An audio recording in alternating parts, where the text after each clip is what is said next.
Vamos a abrir nuestras Biblias en el siguiente pasaje, que es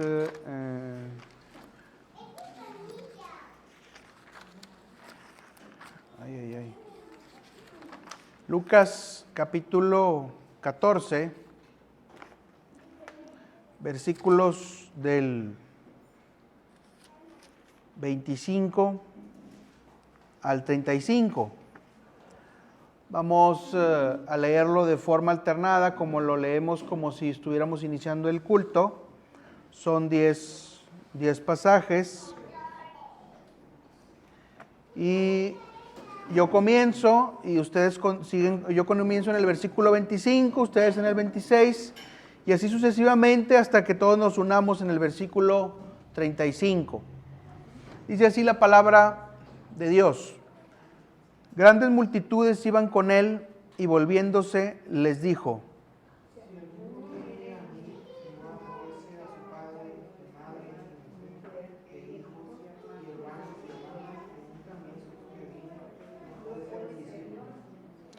y el que no lleva su cruz y viene en pos de mí no puede ser mi discípulo.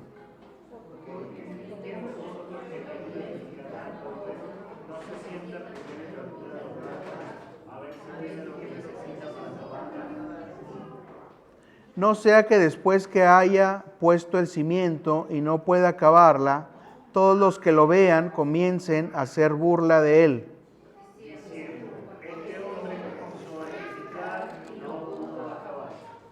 ¿O qué rey al marchar a la guerra contra otro rey no se sienta primero y considera si puede hacer frente con 10,000 al que viene contra él con 20,000? Y si no puede, cuando el otro está todavía lejos, le envía una embajada y le pide condiciones de paz. Así pues, cualquiera de vosotros que no renuncie a todo lo que posee, no puede ser mi discípulo.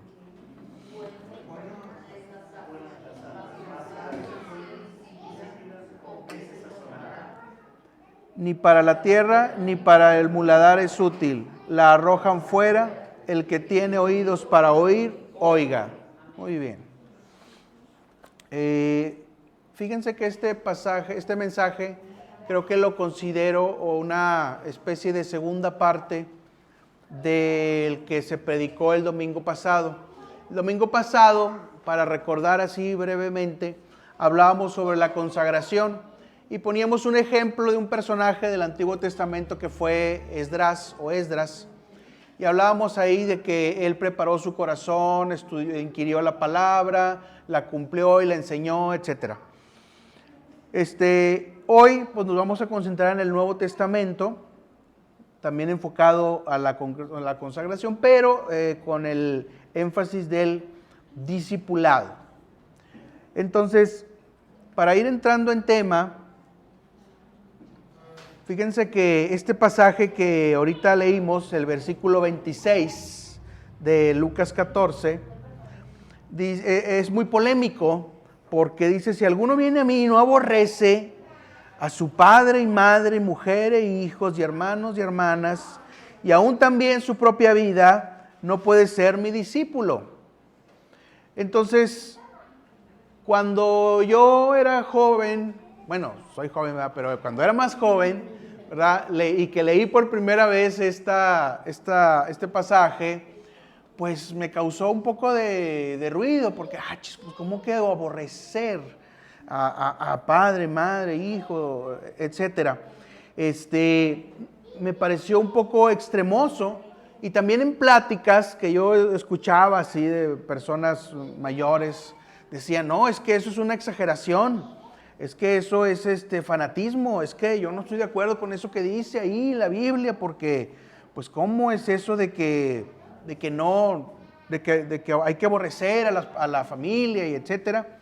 Entonces este pasaje, que acabo de ahorita leer y que acabamos de leer, pasa a formar parte de una lista negra de pasajes que no nos gusta leer mucho o que no nos gusta enseñar mucho. Y nos concentramos más en otros pasajes más placenteros, como por ejemplo Salmo 37:4, que dice: ven y deleítate en el Señor y Él te concederá las peticiones de tu corazón, ¿verdad? Entonces pues ya no queremos así los que se oyen feo, y pues queremos los que se oyen bonito. Entonces bueno, este es uno de esos pasajes que pasan a una lista negra de pasajes como que alguien diría, pues no tan padres. Pero realmente no es así. Vamos a ir hablando sobre este aspecto. La pregunta: aborrecer a mi familia. La palabra aborrecer en el idioma español tiene una connotación muy negativa. Aborrecer en español, cuando alguien lo dice, es así como que te aborrezco, te deseo lo peor, así como que una emoción negativa muy intensa que se está expresando a algo o a alguien, y eso es aborrecer, ¿verdad? En el original griego, la palabra griega que está traducida como aborrecer es miseo, de donde se derivan palabras como misógino o misántropo, ¿verdad? Una persona que odia a las mujeres o que odia a la humanidad. De ahí viene misógino y misántropo. Entonces, la pregunta es: ¿cómo es eso de aborrecer? ¿Estoy bien entonces si aborrezco a mi familia? Se oye absurdo, ¿verdad? O sea, se oye fuera de tono. Sabemos que la palabra de Dios es muy clara cuando nos habla de honrar a los padres, cuando nos habla de educar a los hijos, cuando nos habla del matrimonio. Es muy contundente la palabra de Dios. Entonces, ¿por qué dice aquí aborrecer a padre, a madre, a mujer, hijos, hermanos y hermanas, ¿verdad? Para poder ser discípulo de Cristo? Entonces, la revelación del verdadero sentido de este pasaje, sobre todo de Lucas 14:26, con la palabra aborrece, pudiera ser más clarificado en la versión de traducción al lenguaje actual, que dice: amarme más que a. Aquel que no puede amarme más que a padre, madre, hijo, etcétera, etcétera, ¿sí? Y ya se va entendiendo, ¿verdad? En otra versión, la Reina Valera contemporánea dice: aquel que no renuncia a padre, madre, hijo, etcétera, etcétera, ¿verdad? No puede ser mi discípulo. Se va empezando a entender un poquito más la circunstancia. Entonces, el sentido adecuado de la palabra, entonces, amar menos que o amar más que, ¿verdad? Amar más a la familia que a Jesús, amar más a Jesús que a la familia, y se va entendiendo un poquito más el sentido adecuado de esta palabra. También confirmado en Mateo 10:37. Vamos por favor a Mateo 10:37 para leer ese pasaje.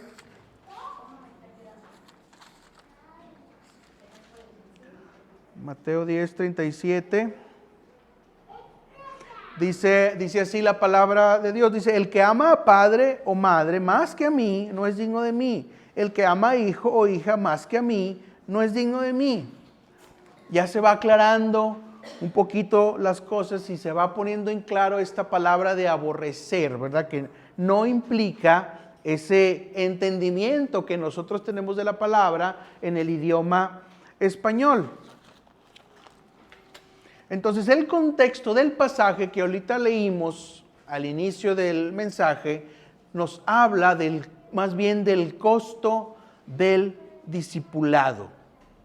La gran pregunta a reflexionar es: ¿hasta dónde vamos a llegar para seguir a Cristo? Y es que la situación es la siguiente: muchas personas usan, fíjense la palabra, usan a la familia como la barrera perfecta para evadir las responsabilidades que tienen con Dios, ¿sí? Y entonces ahí ya empieza a haber algo que desentona en cuanto a la relación con Dios y la relación con la familia. Mucha gente es muy habilidosa, ¿verdad?, para poner a la familia por delante. Y es que el niño se le hinchó un pie, ¿verdad? Y es que la niña, ¿verdad?, está llorando. Y es que la abuelita, le pasó esto, ¿verdad? Aunque a lo mejor ni es realmente tan de emergencia, ¿verdad? Pero lo ponemos por delante y lo decimos, mi abuelita está mal, pero en la hora del culto no estamos con la abuelita, ¿verdad? O sea, no estamos acompañándola, no estamos en el hospital, o sea, estamos en otra onda, ¿verdad? Pero pusimos a la abuelita, ¿verdad?, por delante para evadir la responsabilidad con Dios. Entonces Cristo les dijo estas palabras a una multitud que lo seguía. Ahí en Lucas 14:25, en donde ahorita leímos, dice que multitudes, grandes multitudes, iban con él. Imagínense las grandes multitudes que lo seguían. Pero estas multitudes, ¿por qué lo seguían?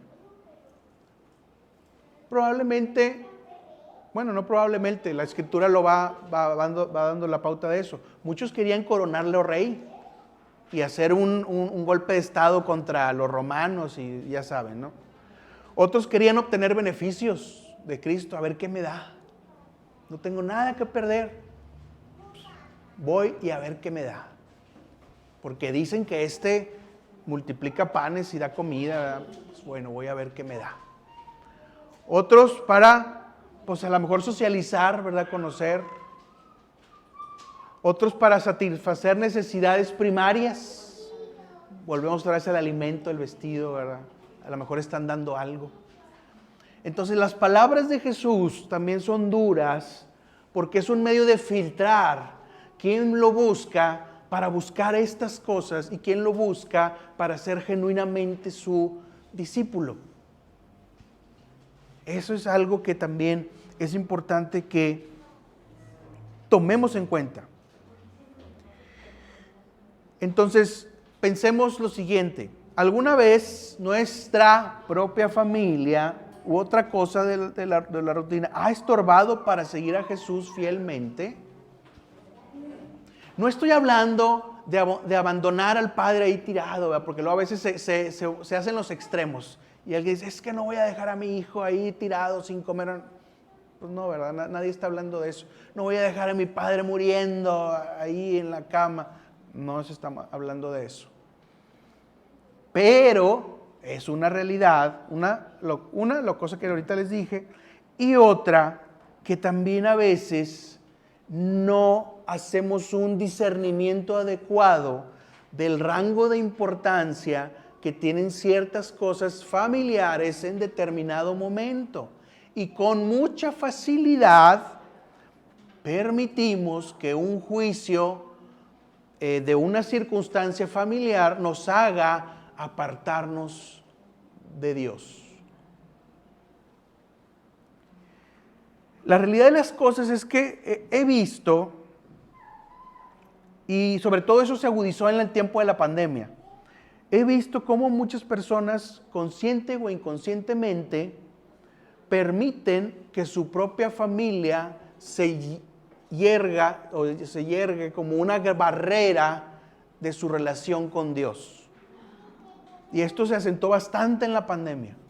Y el COVID era el pretexto mágico de todo, ¿verdad? Perfecto, y donde nadie podía decir, no, oye, pero no, es que el COVID, y el COVID, y el COVID. Pero luego uno empieza a ver que esas mismas personas que decían el COVID, pues andaban en la cafetería, ¿verdad? Andaban en el Costco, ¿verdad? Andaban en la playa, ¿verdad? Entonces, pues ahí se acabó el COVID, ¿verdad? Ahí ya no resultó ser una amenaza, ¿verdad? Pero para ir a la iglesia, no, es que el COVID, no, es que la distancia, tenemos que seguir sin bajar la guardia, ¿verdad? Y entonces esa inercia va haciendo, ¿verdad?, que a veces construyamos una muralla con nuestra propia familia que nos impide seguir un discipulado efectivo con Dios y con Cristo. Hay situaciones graves, hay situaciones de emergencia, hay situaciones que ameritan la atención, adecuada de la familia. Otra vez volvemos al asunto. El Señor nos encomienda la familia, nos encomienda un esposo, una esposa, nos encomienda hijos, unos padres que los honremos, etcétera. Pero hay una delgada línea muy sutil en la que se distingue lo esencial de lo no esencial y donde empezamos entonces a entrar en la práctica de poner a nuestra familia como pretexto para no hacer muchas cosas que el Señor nos pide que hagamos. Y es ahí donde entra el que ama más a padre o madre más que a mí no es digno de ser mi discípulo. La familia no debe estar contrapunteada con Cristo. La familia debe ir en la misma dirección que va Cristo. Entonces, muchas veces, otra vez volviendo al mismo punto, consciente o inconscientemente, y a veces, la mayoría de las veces conscientemente, convertimos a alguien de nuestra familia en el pretexto comodín. ¿Qué quiero decir con pretexto comodín? Bueno, no sé si conozcan así en los juegos que a veces de las cartas que había un comodín, ¿verdad? O en el dominó y que un comodín, ¿verdad? Y que lo usabas así para todo tipo de jugadas, ¿verdad? Entonces así se vuelve, así hacemos nosotros, creamos un pretexto comodín. O sea, un pretexto que siempre va a valer, en teoría. Y que nunca nadie te va a poder decir, pues que no. Y a veces el hijo, la hija, ¿verdad? El suegro, la suegra, el abuelo, la abuela, la familia, etcétera. Entonces se va a convertir en un pretexto comodín.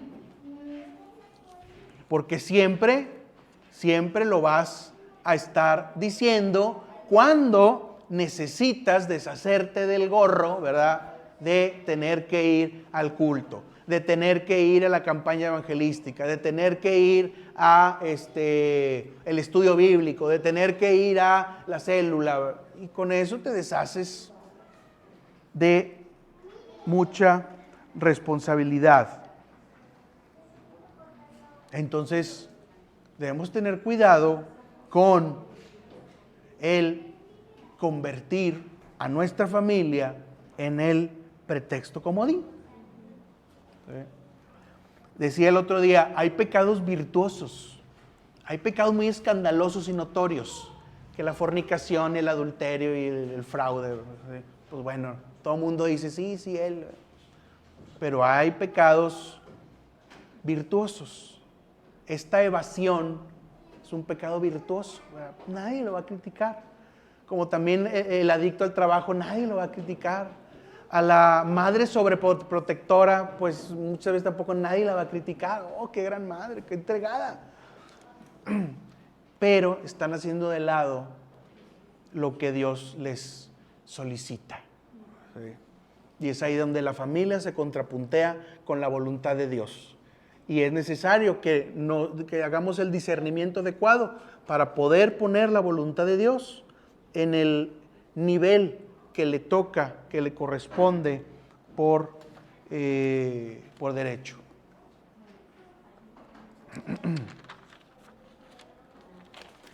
Entonces debemos de pedir a Dios para poder decidir, orar a Dios para decidir correcta y adecuadamente en las diversas situaciones familiares, porque eso va a marcar la diferencia entre amar más a mi familia que a Jesús o a amar menos que a Jesús. ¿Sí? Eso va a marcar la diferencia correcta. Entonces el discipulado a veces nos exige que pongamos ciertos límites a ciertos aspectos de la familia que no son tan esenciales, pero que nosotros los volvemos tan importantes a un nivel óptimo y que ya luego hacemos que no le demos importancia a lo que el Señor quiere hacer con nosotros. Veamos el versículo Lucas 14, 28 y 29. Lucas 14, 28 y 29 dice así: porque ¿quién de vosotros, queriendo edificar una torre, no se sienta primero y calcule los gastos a ver si tiene lo que necesita para acabarla. Fíjense la reflexión. ¿Quién de vosotros que tiene la intención de edificar no se sienta primero a planear? Versículo 29. No sea que después que haya puesto el cimiento y no pueda acabarla, todos los que la vean comiencen a hacer burla de él. Traducido en el que quiere seguir a Cristo: sí, Señor, te amo, eres sí lo máximo, eres lo mejor que me ha pasado, las lágrimas así que escurren hasta así todo el rostro, y sí, Señor, y gritando alabanzas, y yo te voy a seguir a donde tú me digas que te siga, y hasta allá voy a ir, y voy a ir tras mis vecinos y les voy a hablar de ti, ¿verdad? Y luego después ya pasó el sentimiento, ya me refresqué, ¿verdad? Y tengo que hacer unas cosas, viene el Señor a decirme, y luego lo que dijiste, bueno, pues sí, pero pues es que tú me entiendes, tú entiendes, ¿verdad? Que tengo unas cosas, unos pendientes, unas cosas que hacer, unos compromisos, es que ya les dije, ¿verdad? Que iba a hacer esto y lo otro, y pues no me puedo echar para atrás. Entonces, ¿cómo ves si lo dejamos para después, Señor? Entonces ¿verdad? No se puso a pensar lo que equivalía a seguir a Cristo, y cuando Cristo le demandó, pues más bien terminó siendo una burla, ¿verdad? Para los demás. Miren ese que se creía muy cristiano, que se creía muy santificado, que les decía a los demás que quería que nos hiciéramos cristianos, y ya no pudo, y ya no fue, y ya no hizo. Ahí va. Y bueno, que es la gente para señalar, ¿verdad? Ahí va. Sí. Con todo el dedo. Eso se está refiriendo, que pensemos, meditemos, nos preparemos para lo que Cristo nos puede demandar en un momento determinado. ¿Puedo aceptar entonces el sacrificio de seguir a Cristo? Estoy dispuesto a seguir a Cristo. Y Cristo sabe, Cristo es misericordioso, ¿verdad? No nos va a pedir, va de menos a más el Señor, hasta eso es bueno. Dice, sobre lo poco has sido fiel, sobre mucho te pondré. No nos va a exigir lo máximo cuando apenas hemos empezado. Pero a veces no queremos hacer ni siquiera lo poco. No queremos ser fieles siquiera en lo poco. Y es ahí donde ya las cosas se deshacen. Veamos la fábrica de razones. Lucas 14, del versículo 16 al 24.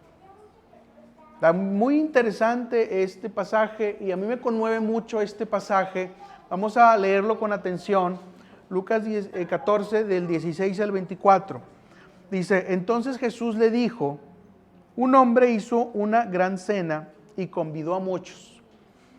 Y a la hora de la cena envió a su siervo a decir a los convidados, venid, que ya todo está preparado. Y todos a una comenzaron a excusarse. El primero dijo, he comprado una hacienda y necesito ir a verla, te ruego que me excuses. Otro dijo, he comprado 5 yuntas de bueyes y voy a probarlos, te ruego que me excuses. Otro dijo, acabo de casarme y por tanto no puedo ir. Vuelto el siervo, hizo saber estas cosas a su señor. Entonces, enojado, el padre de familia dijo a su siervo, ve pronto por las plazas y las calles de la ciudad y trae acá a los pobres, los mancos, los cojos y los ciegos. Y dijo el siervo, Señor, se ha hecho como mandaste y aún hay lugar. Dijo el Señor al siervo, ve por los caminos y por los vallados y fuérzalos a entrar para que se llene mi casa. Porque os digo que ninguno de aquellos hombres que fueron convidados gustará mi cena. Fíjense el versículo 18. Todos comenzaron a excusarse. Todos comenzaron a poner razones, pretextos, que eran para ellos más importantes que la invitación del Señor. Uno puso un bien material, su hacienda que acababa de comprar. Compré una hacienda y pues excúsame, no puedo ir a tu cena. Otro, el versículo 19 dice, he comprado 5 yuntas de bueyes y voy a probarlos. Eso es más importante que ir a tu cena. Te ruego que me excuses, no puedo. En el versículo 20 otro dijo, acabo de casarme. Eso es muy importante. Y por tanto no puedo ir a tu cena. Entonces, aquí estas palabras nos deben hacer reflexionar. ¿Cuáles son nuestras razones para no obedecer al Señor? ¿Cuáles son los pretextos más comunes que nosotros podemos comentar para decirle al Señor, excúsame, te ruego que me excuses, no puedo ir, porque tengo otras cosas más importantes que ir a tu cena? Y luego es muy impactante que invita a otras personas. Y quiero que mi casa se llene, decía el Señor así de la parábola, que mi casa se llene porque no quiero que quede ni un solo espacio para todos aquellos que fueron invitados y no gustaron mi cena. Que no diga el Señor de nosotros que ninguno de nosotros que fuimos convidados gustaremos su cena. Porque ahí sí viene, Señor, perdóname, es que... Y viene el llanto, ¿verdad? Y viene la queja, ¿verdad? Y viene la angustia, ¿verdad? Y, Señor, por favor. Pero cuando el Señor dispuso, no puedo, te ruego que me excuses. Compré una yunta de bueyes, compré un carro, voy a verlo, compré una casa, voy a verla. Tengo que llevar a los niños al Parque Fundidora, tengo que llevar a los niños a Plaza Sésamo, o sea, ¿sí? Y bueno, ustedes podrán ya sacar conclusiones de esto. Entonces, valoremos la invitación del Señor a su cena, al discipulado que Él nos ofrece. Y en esto es donde cobra sentido entonces aquel versículo de si alguno viene a mí y no aborrece a padre, madre, mujer e hijos, y hermanos y hermanas, y aún también su propia vida, no puede ser mi discípulo. Es en ese contexto en el que ese pasaje debe de entenderse. Si obramos como estas personas que ponen estos pretextos, entonces se dirá de nosotros, ese hombre, esa mujer empezó a edificar y no pudo acabar. Nos sentimos importantes, así como ahí en el pasaje de Lucas 14:30, ¿sí? Comenzó a edificar y no pudo acabar y viene a ser la burla de todos. La familia es una bendición. La familia es nuestro primer ministerio, podemos llamarlo así. Pero debemos orar a Dios para que Él ponga todo en la perspectiva correcta en cada momento y que no nos hallemos un día usando a nuestra familia para ponérselo como una barrera al Señor entre Él y nosotros. Porque también esa enseñanza, ¿sí? La están viendo los demás, la están viendo nuestros hijos, lo están viendo las personas que nos conocen. Que la familia no la tengamos como un ente aparte de Cristo, sino que la familia esté integrada al cuerpo de Cristo. Eso es lo importante en esto. Vayamos al siguiente pasaje, Números 14.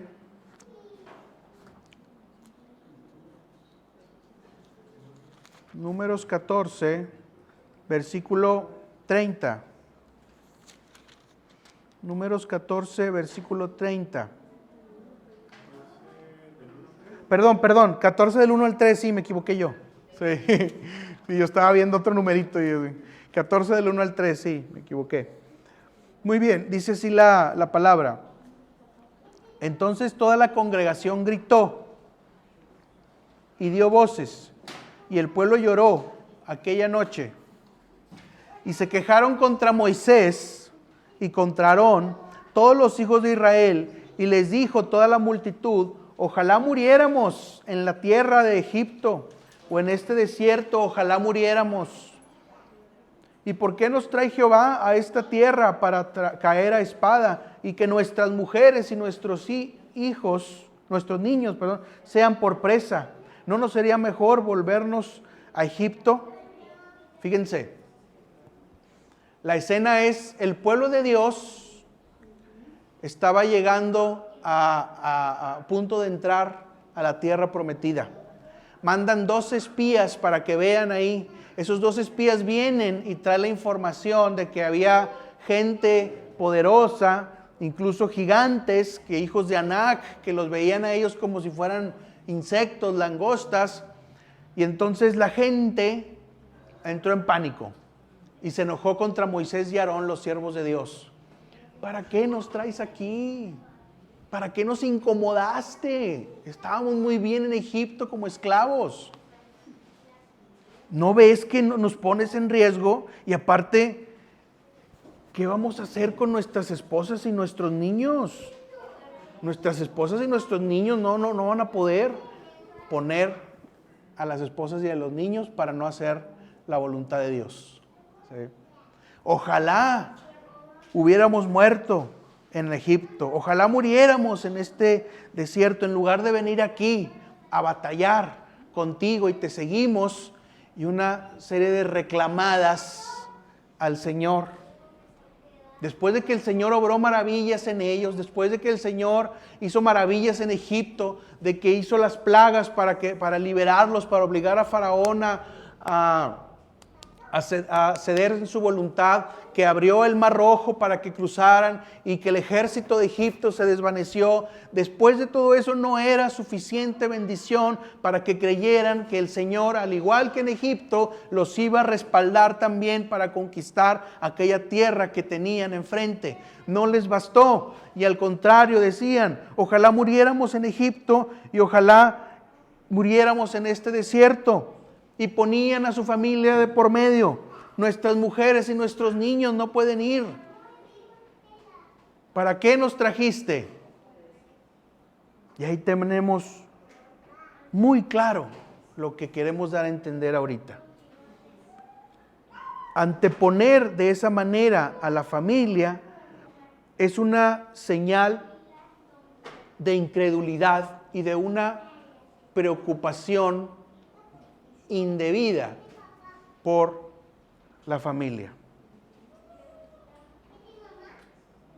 Entonces es ahí donde empieza a cobrar sentido todo esto que hemos venido platicando hasta este momento. ¿Sí?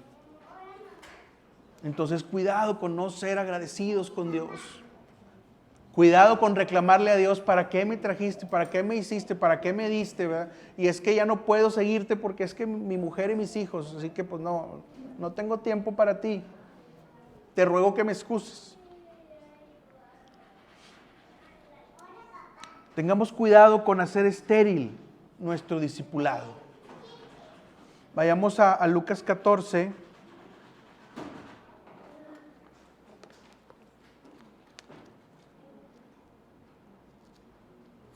Lucas 14, versículo 34 y 35. Esto está también muy interesante. Dice así: buena es la sal, mas si la sal se hiciere insípida, ¿con qué se sazonará? Ni para la tierra ni para el muladar es útil. La arrojan fuera. El que tiene oídos para oír, oiga. Fíjense, un discípulo o un cristiano que pierde la visión de Cristo es como una sal insípida. ¿Para qué sirve la sal? Para dar sazón y etcétera. Cuando la sal pierde la capacidad de dar ese sazón, ¿para qué sirve? Esa es su principal característica. Si la pierde, ¿qué le queda? Entonces, así es un discípulo estéril, un discípulo que no hace la voluntad de Dios, un discípulo que antepone otras cosas antes de Jesús, un discípulo que fabrica pretextos. Entonces pierde el propósito de Dios para él. Y ya no se le puede convertir porque se supone que ya es convertido. Ya no podemos salvarle porque se supone que ya es salvo. Ya no se le puede usar porque no se deja usar. Entonces un discípulo estéril viene a ser inerte espiritualmente, como una piedra ahí está, ahí ocupa un lugar, pero ya no sirve. Por eso dice, ni para la tierra ni para el muladar ya sirve. Y la arrojan fuera. La sal que se ponía insípida en aquellos tiempos, la arrojaban ahí a la calle y todo el mundo la pisaba. Todo el mundo pasaba encima de ella hasta que se deshacía o llegaba una lluvia y se deshacía. Y ahí se perdía. ¿Sí? Entonces una sal insípida ya solo sirve para ser arrojada. Entonces un discípulo o un cristiano que ya no le importa hacer la voluntad de Dios, pues entonces es como esa sal insípida. Ya no sirve. Ya le hablaron, ya le predicaron, ya se convirtió supuestamente, ya sus pecados se perdonaron y aún así quedó inerte. Pues ya, o sea, bueno, pues hasta un lado. Así le va a hacer el Señor. Lo va a arrojar. Así, hasta un lado ahí. Voy a elegir a otro. Para ir concluyendo, reflexionemos en unas cuantas cositas. Consideremos el costo del discipulado. El discipulado, el seguir a Cristo, tiene un costo. Mediten muy bien en ese costo. No estamos hablando de la salvación. El Señor pagó por nuestros pecados en la cruz y ya nos ha dado la vida eterna por su obra en la cruz. Pero seguirlo tiene un costo. Medite en ese costo. Pensemos si podemos hacer la voluntad de Dios más allá de declarar la intención de hacerlo o de decir citas o pasajes que nos parezcan bonitos.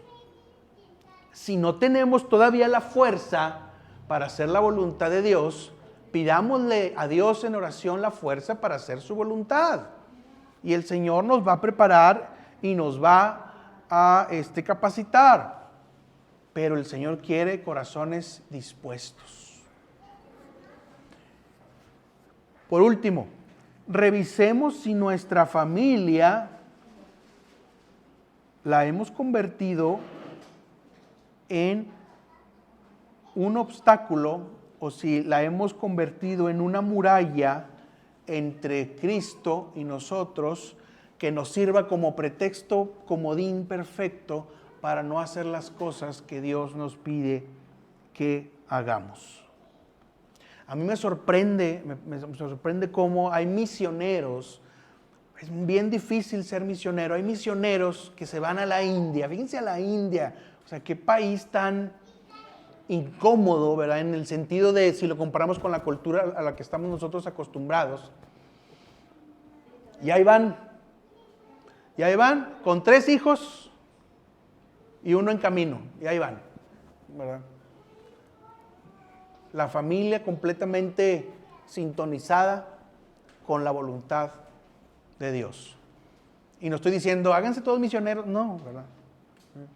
Solo es el ejemplo de que es posible poner en orden las cosas para poder tener una relación con Dios más fructífera. Vamos a orar en este momento. Señor, te damos gracias, Señor, por este mensaje. Te damos gracias, Señor, por haber escuchado, Señor, estas palabras, Señor, de consuelo, de amor, pero también de exhortación, Señor.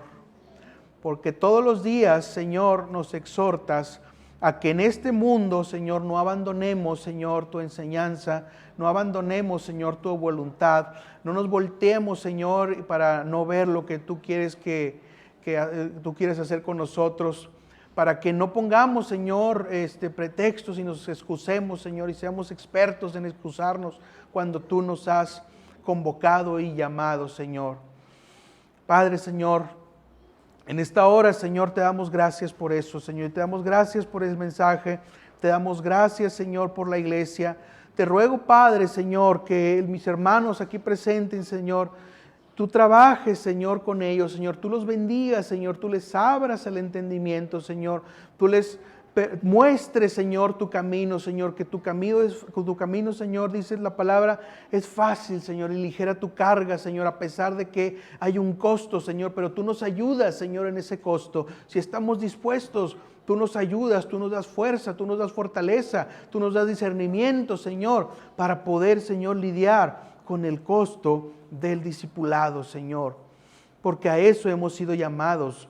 Hemos sido llamados a seguirte, Señor, no a contemplarte en medio de la multitud, en la distancia, en la lejanía, en la comodidad, Señor, sino para seguirte de cerca, Señor, y tener una relación íntima contigo, Señor. Espíritu Santo, Señor, sé en este momento, Señor, y convéncenos, Señor, de la necesidad de acercarnos a ti, Señor, y no vivir una vida, Señor, separada de ti, Señor, y de revisar nuestras prioridades, revisar nuestras decisiones, revisar, Señor, lo que hacemos o lo que dejamos de hacer para seguirte, Señor. Padre, gracias, Señor, por la iglesia. Gracias, Señor, por esta reunión. Gracias, Padre, porque estamos aquí, Señor, bendiciéndote, Señor. Y los que estamos aquí, Señor, hemos, Señor, hemos tomado la decisión correcta, Señor, de venir a oír tu palabra, Señor, pudiendo estar en otro lado. Gracias, Padre, porque has puesto en nosotros tanto el querer como el hacer, Señor. Síguenos llevando, Señor, de gloria en gloria. Te lo rogamos en el nombre de Cristo Jesús. Amén.